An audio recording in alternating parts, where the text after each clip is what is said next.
We have quite a few sponsors who make this show possible. We'll go through some of those right now. Searbutts of Bennett. They offer an award to each class winner in the Market Beef Division. Showtime's Magazine, care of Brian, Lisa, Lori Reed of Brighton, is sponsoring a buckle for the Reserve Grand Champion Market Beef exhibit. That's coming up later on this evening. $25 fee certificate and a jacket as well.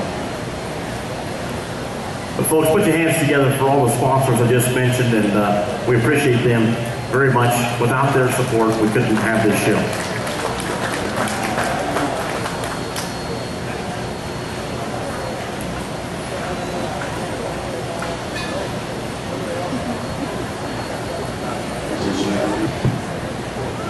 Well, another really nice class of lighter cattle still yet.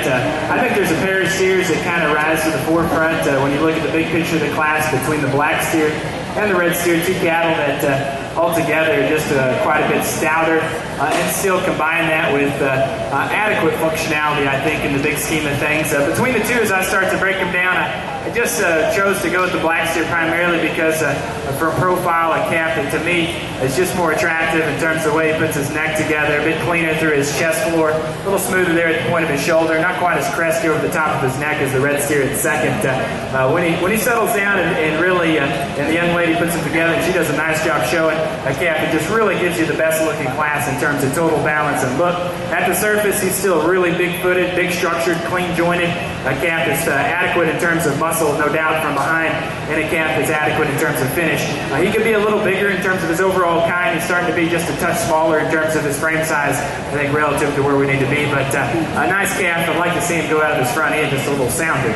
I'd actually probably say the red steer could be improved slightly in that area as well, but probably does have a bit of an advantage here. I'd probably even say, if I had to call it, that the red steer is the absolute biggest top and stoutest ended calf in the class. With that, though, I think the margin of difference is minimal, and I think a calf that just comes from shoulder forward with a bit coarser look in terms of his shoulder blade, a bit deeper through his chest floor, a calf that's a little crestier through his neck, and just doesn't have the overall youthfulness and attractive look up through his front end that I'd like to see in him, but a really stout calf with a lot of meat product in him. Young